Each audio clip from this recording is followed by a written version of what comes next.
Well, hello, friends. It's Crystal Lee Lucia here, also known as your home sweet home 519 realtor, Crystal Lee Moore. And I have a question. When is the last time you felt motivated? If you're doing this challenge, it is probably today. Today we decided, I say we, I decided on behalf of all of us that we should listen to Brian Buffini's latest episode interview with Hal Elrod. This is season two, episode 260 of the It's a Good Life podcast with Brian Buffini. And if you have not heard of the Miracle Morning, it's huge. There's also a miracle morning for real estate agents, pro tip, but I decided that I wanted to really dig in because if you really want to learn motivation and encouragement and excitement, you really want to do it with people that already crush it every day. And Brian Buffini is a huge example of that. Hal Elrod is a huge example of that. Both of these men have really overcome a lot to now turn their lives into this amazing mission to make us all better. So let's let them see, like it all comes back. Anyways, so Miracle Morning. So what they talk about, and this actually is interesting, whether you're a morning person or not, but I'm going to tell you a secret in a few minutes that I don't know if I'm ready to say aloud yet. But um, so basically, when we look at the Miracle Morning, the whole point, and we hear this all the time, top producers, CEOs, executives, everyone, leaders, everyone, they have this amazing morning routine. Sometimes they're up at 5, up at 6, up at whatever, and they're in the gym and they're doing this, they're doing that. We're always like, oh my goodness, that's great for them. I don't think I could do it. I'm speaking for me. I don't know that I could do it. Because I don't like getting up early. But then I was like, do you think they always liked getting up early?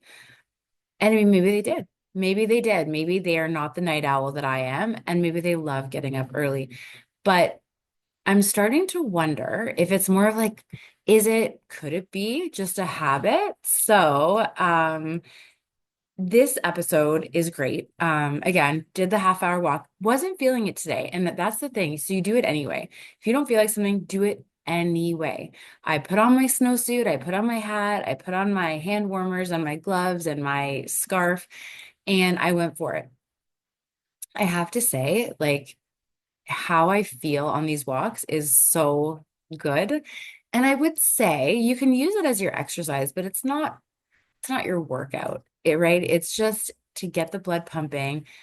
Tony Robbins talks about the fact that you learn so much more while you're moving and when you're cold, actually. I just remembered that because when I went to UPW, we all had to have mittens because it was so cold. Like that's their jam. So basically, when we're talking with Brian Buffini and Hal Elrod, they talk about the Miracle Morning. Definitely recommend getting the book, and I'll explain why that will help you.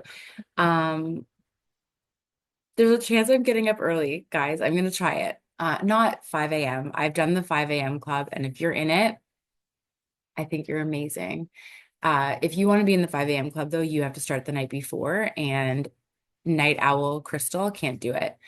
You have to go to bed at like 9 o'clock, I think, because you still need sleep. The 5 a.m. club is not about depriving yourself of sleep. It's about getting up early and really changing your whole lifestyle. And yeah, I mean, I could get up at 5 a.m. here in the Eastern time zone, in the Pacific time zone. So that's 8 a.m., but anyway, I digress. Okay, so the first thing they talk about is this acronym called SAVERS. And I do remember this. And well, we learned so much, guys. So if you're listening to this, you are also one of the people that learns and learns and learns. And sometimes we just forget things. So I did this like 3 years ago, but it's just completely like, whoop, out. So it's called the acronym they use is called SAVERS, and this is how you want to start your morning. It does not have to be in this order. And this is why listening to podcasts by the author is good, because I've never heard anyone say that it doesn't have to be in this order. I think I changed the order just out of rebellion, but it doesn't have to be.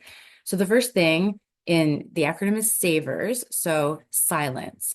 And isn't it interesting that Sean Aker said that too, 2 minutes of silence.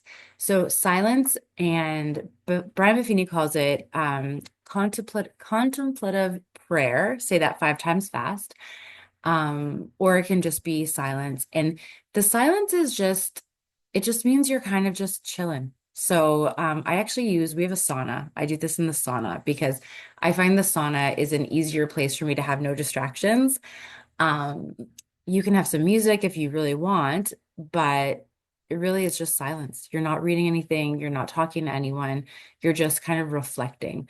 So it could be that you reflect right away when you wake up. That could be your thing, or it could be that like at the end of this routine, you take a few minutes. It is up to you. So then you have affirmations. And what he says is so the normal affirmations of like um that we've learned and stuff, that's not what this is. And it's important that so years ago, I created affirmations, but he said, like, a lot of people, you'll do these affirmations without any guidance and we'll be lying to ourselves. So if you haven't sold a house in 6 months, you can't say, I'm a successful realtor. I mean, you can say it, but it may not do anything by itself, right? There is the power of manifestation, but there needs to be more to it, is what Hal says. And so, yeah, so like the affirmation, I think this is the most important part that I took away is that you have to have a commitment. Like I'm committed to, let's use that one. I'm committed to being an amazing realtor because, and you want to reaffirm your why. And then these are the steps I'm committed to taking to achieve this goal. And so it's a three-part thing and it requires action on your part. So very cool. I'd recommend that you listen to it on your walk. He talks about different ways to do visualization. He discusses the benefits of exercise in the morning, and reading. This is the book I just decided to read. This is Public Speaking for Success from Dale Carnegie. Um, it's literally up to you. I do 10 pages a day. I used to do it working out. I've talked about that. So now I'm just going to do it kind of in the morning and take notes because that's one thing. Like I'll read it and I'll forget. So this is good. And scribe. So scribing, it's basically journaling. Buffini talks about how he does journaling. It's really just to get thoughts in your head out. So whether that's gratitudes, whether it is taking time to reflect on what you did the day before, something you're thinking about, something you're worried about. You can use like the rosebud thorn or rose thorn bud. We don't want to end on a negative. So rose, something you're happy about or excited about, that just happened. A thorn, something you're not so pumped about or something you're worried about. And bud is something you're hopeful for. And that's kind of a pattern that we use. And I think reading this book is a good idea. They do tell you that you should get their app, and I think that's a great idea. But Brian Buffini is notoriously awesome for giving us great tools, and I think today is no exception. So day 5, I didn't want to do it either, but get out there, put on the hand warmers. If you're listening to this and it is not winter anymore, then you do not need hand warmers. So judge yourself accordingly. But I think it's really cool that we're doing this. I appreciate that everyone's doing it with us. Um, and I think what's nice, the momentum builds, right? And that's just it. When it comes down to it, we are responsible for our own motivation and our own drive, but why can't we help each other, right? Let's help each other. It's amazing. Day 5, we'll see you on day 6 and keep crushing it. Bye.